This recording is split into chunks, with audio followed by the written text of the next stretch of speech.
Good morning students. BSc BEd की second year की class में आपका स्वागत है। आज अपने गुणसूत्र के बारे में पढ़ेंगे। कल अपना टॉपिक चल रहा था गुणसूत्र। गुणसूत्र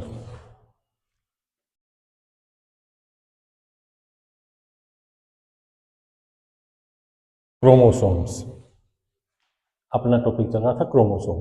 तो क्रोमोसोम कहां पर पाया जाता है? क्रोमोसोम कहां पर पाया जाता है? तो कहां पर मिलेगा क्रोमोसोम? मिलेगा केंद्र के अंदर। हमेशा केंद्र के अंदर ही क्रोमोसोम मिलते हैं। गुणसूत्र कहां पर मिलते हैं? ये केंद्र के अंदर ही मिलते हैं। लेकिन कुछ प्रोकैरियोटिक सेल होती है। यूकैरियोटिक सेल के अंदर तो क्या मिलेंगे? केंद्र के अंदर मिलेंगे।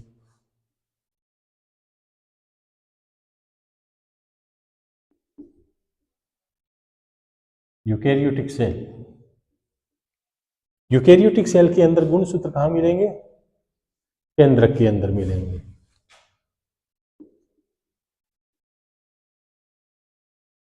जबकि प्रोकैरियोटिक जो सेल होती है उसके अंदर क्या होता है? केंद्रक झिल्ली अब्सेंट होती है। केंद्रक झिल्ली क्या होगी? अब्सेंट होगी। और एब्सेंट होने के कारण क्या होता है? उसके अंदर ज्यादातर बिखरी हुई अवस्था में रहते हैं। जैसे वायरस, वायरस को लेते हैं। वायरस की जो संरचना होती है उसके अंदर क्या होता है? ये डीएनए का बना होता है और इसके अंदर क्या होती है? एक गोलाकार आकृति के रूप में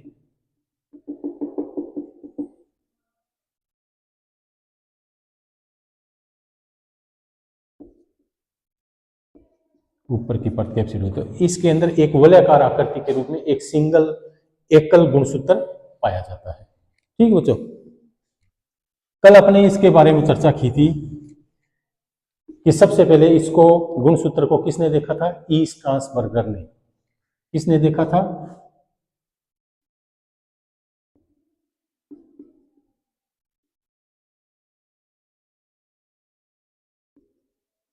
ई स्ट्रासबर्गर ने इसको देखा था। किसमें? गुणसूत्र के अंदर एक जालिका के रूप में। गुणसूत्र में एक जालिका के रूप में। बाद में इसको किसने देखा? डब्ल्यू रस्क ने।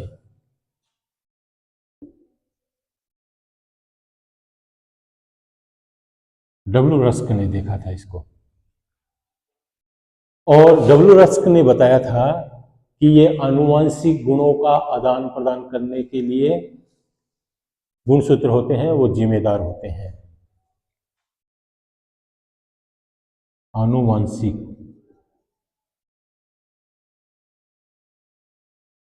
सूचनाओं को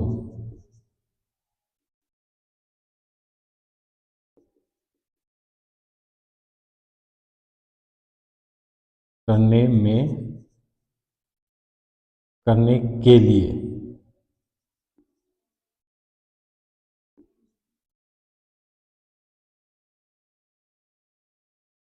तो डब्ल्यू रक्स ने बताया था कि जो गुणसूत्र होते हैं वो आनुवंशिक गुणों को या आनुवंशिक सूचनाओं को एक पीढ़ी से दूसरी पीढ़ी में भेजते हैं या आदान प्रदान करते हैं। तो उसके लिए कौन जिम्मेदार है? गुणसूत्र जिम्मेदार होता है। ये सबसे पहले बात किसने बताई? डब्ल्यू रस्क ने बताई थी। बाद में एक वैज्ञानिक और आए, डब्ल्यू वॉल्डेयर। कौन?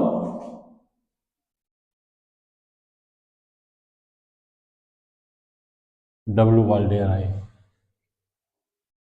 उन्होंने बताया कि ये जो आनुवंशिक सूचनाओं का एक पीढ़ी में दूसरी पीढ़ी में भेजा जाता है, ये जो जालिका नुमा संरचना है ये क्रोमोसोम कहलाती है। क्रोमोसोम कहलाती है गुणसूत्र। तो क्रोमोसोम नाम किसने दिया? डब्ल्यू वाल्डेयर ने। तो डब्ल्यू वाल्डेयर नाम देने का श्रेय किसको है? गुणसूत्र या क्रोमोसोम का नाम देने के लिए जो व्यक्ति आगे आए वो कौन थे? डब्ल्यू वाल्डेयर थे। ठीक बच्चों,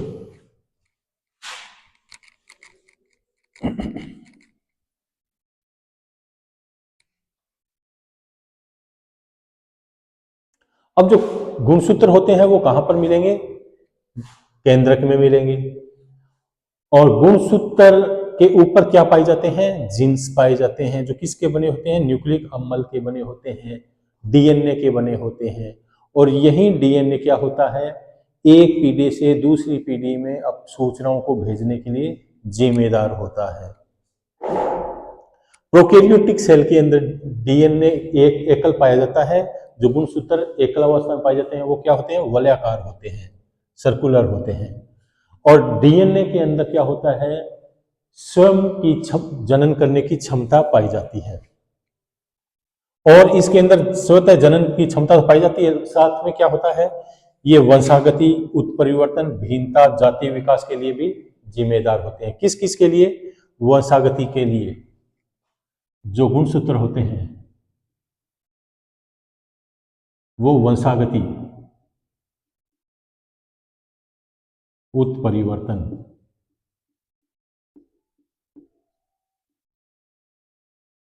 भिन्नता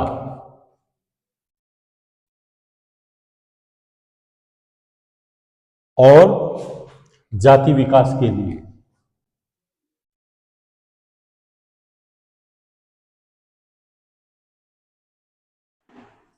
जो गुणसूत्र होंगे वो किसके लिए जिम्मेदार होंगे? वंशागति के लिए, उत्परिवर्तन के लिए, भिन्नता के लिए और जाति के विकास के लिए ये गुणसूत्र क्या होते हैं? जिम्मेदार होते हैं। अब इन गुणसूत्रों को क्या होता है? सेंट्रोमियर के आधार पर कई भागों में बांटा गया है। सेंट्रोमियर के आधार पर कई भागों में बांटा गया है। अब जो गुणसूत्र होते हैं वो पहला होगा जो अग्रबिंदुक या एक्रोसेंट्रिक। अग्रबिंदुक या एक्रोसेंट्रिक।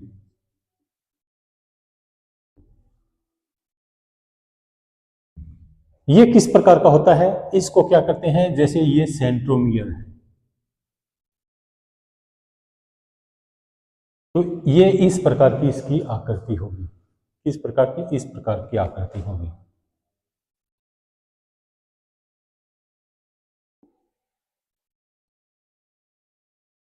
ये गुणसूत्र हो गया,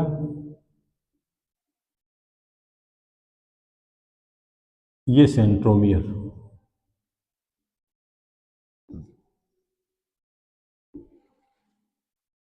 इसकी किस प्रकार की आकृति होगी? रोड शेप होगी, रोड शेप।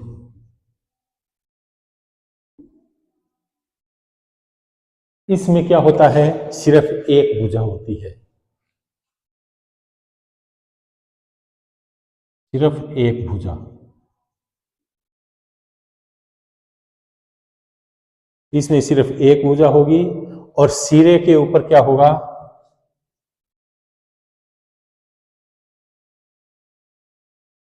सिरे पर सेंट्रोमियर पाया जाता है।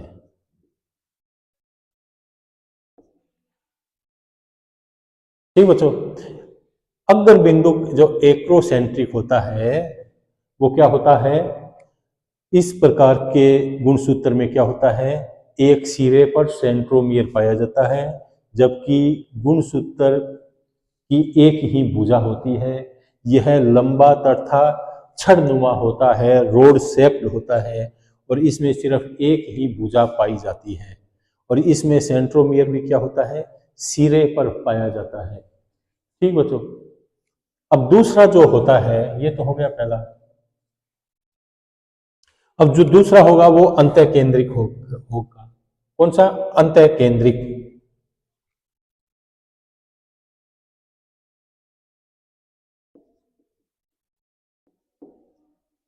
या टीलोसेंट्रिक।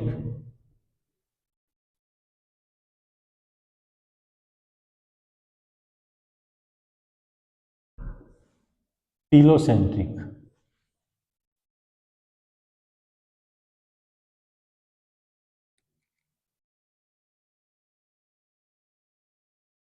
अब ये जो टीलोसेंट्रिक होता है, अंतःकेंद्रिक होता है, उसमें क्या होता है, जो सेंट्रोमियर होता है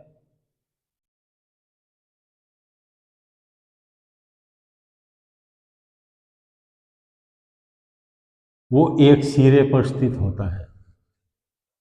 सेंट्रोमियर होगा वो एक सिरे पर स्थित होगा।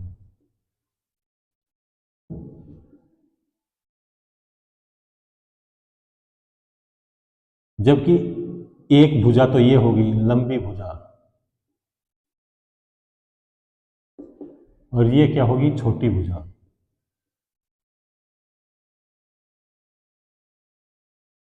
एक भुजा लंबी होती है, दूसरी भुजा छोटी होती है।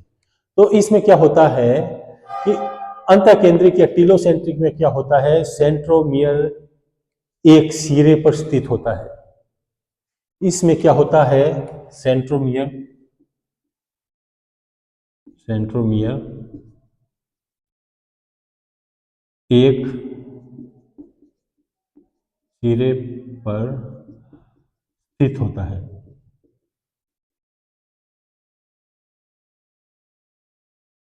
इसकी एक भुजा, इसकी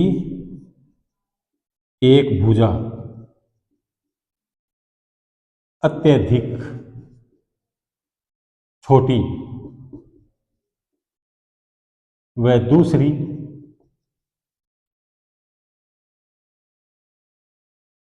बड़ी होती है। जो टीलोसेंट्रिक होता है, जो टीलोसेंट्रिक गुणसूत्र होता है, उसमें क्या होगी, एक भुजा तो बिल्कुल छोटी होगी और दूसरी भुजा क्या होगी, बड़ी होगी। और इसकी आकृति भी क्या होती है, रोड शेप होती है, छड़नुमा होती है, छड़नुमा होती है या रोड शेप,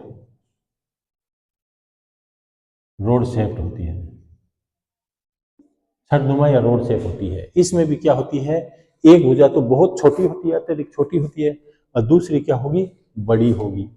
तो इसमें भी क्या होता है, सेंट्रोमियर एक स्थिति पर, एक सिरे पर स्थित होता है, जबकि इसमें एक भुजा बहुत छोटी होती है, दूसरी भुजा क्या होती है, लंबी होती है। इसकी आकृति भी क्या होती है, छड़नुमा होती है, रोड शेप्ड होती है। ठीक बच्चों। तीसरा अपने आते हैं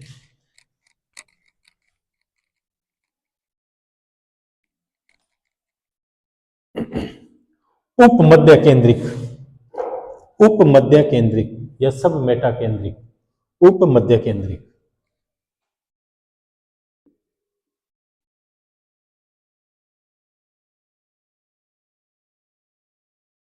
या सब मेटा केंद्रिक।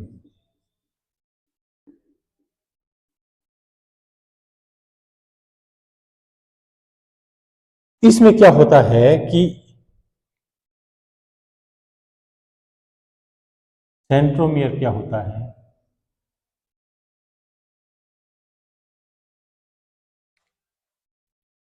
एक सिरे पर स्थित होता है।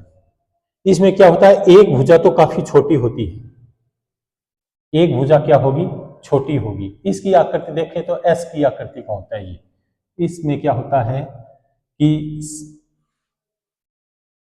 लगभग आधी स्थितियों के ऊपर क्या होता है, सेंट्रोमियर पाया जाता है। सेंट्रोमियर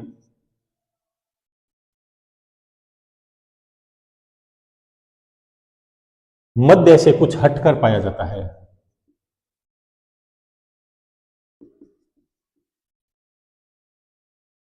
कुछ ऊपर पाया जाता है। इसमें एक भुजा छोटी व दूसरी बड़ी होती है, बड़ी होती है। इसमें क्या होता है, उपमध्य केंद्रिक में क्या होता है कि एक भुजा तो छोटी होगी, अत्यधिक छोटी नहीं होगी। पहले आपने किया कि अंत केंद्रिक में क्या होता है, टीलोसेंट्रिक में क्या होता है, एक भुजा काफी छोटी होती है, अत्यधिक छोटी होती है। लेकिन इसमें क्या होती है, अत्यधिक छोटी नहीं होती, छोटी तो होती है लेकिन अत्यधिक छोटी नहीं होती। इसमें एक भुजा तो क्या होगी, छोटी होगी, और दूसरी भुजा क्या होती है, बड़ी होती है। और इसकी आकृति किस नुमा होती है, एस शेप्ड होती है। और लास्ट आता है मध्य केंद्रिक। मध्य केंद्रिक,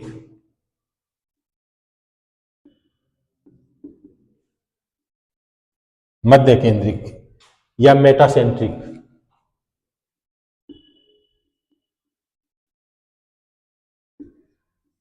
मेटासेंट्रिक, इसमें क्या होता है बच्चों कि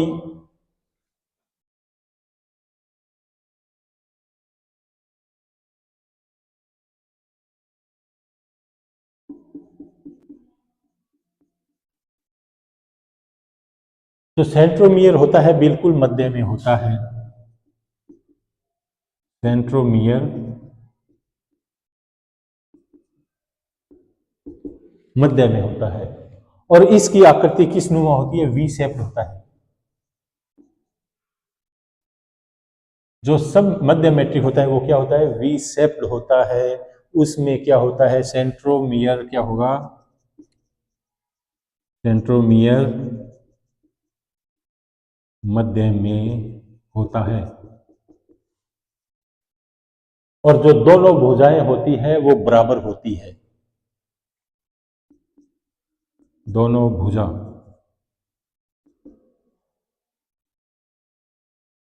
बराबर होती है, समान आकार की होती है, समान लंबाई की होती है। तो इस प्रकार इसका क्या होता है? सेंट्रोमियर के आधार पर वर्गीकरण किया गया है।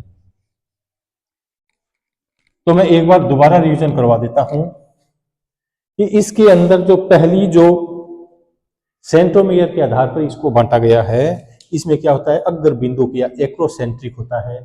यह एक्रोसेंट्रिक क्या होता है कि इसमें सिर्फ एक ही भुजा पाई जाती है जो लंबी होती है और इसमें सेंट्रोमियर एक स्थिति पर, एक सिरे पर स्थित होता है।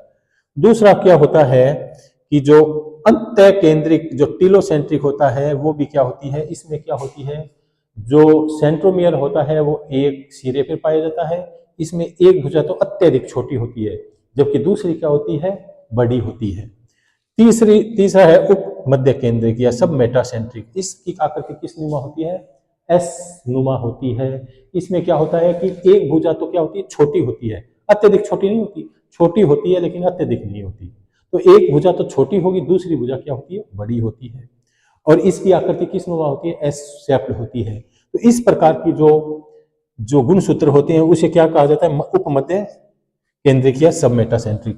अब आता है मध्य केंद्रिक या मेटासेंट्रिक। मध्य सेंट्रिक या मध्य मेटासेंट्रिक। तो मेटासेंट्रिक होता है, उसकी क्या होती है? दोनों भुजाएं समान होती है और यह वी शेप्ड होता है। इसमें दोनों भुजाओं की आकृति व आकार दोनों का भुजा समान होता है और सेंट्रोमियर इसके बीच में पाया जाता है। इसमें पाया जाता है सेंट्रोमियर बीच में पाया जाता है। ठीक बच्चों, इसमें आज सेंट्रोमियर के आधार पर वर्गीकरण देखा।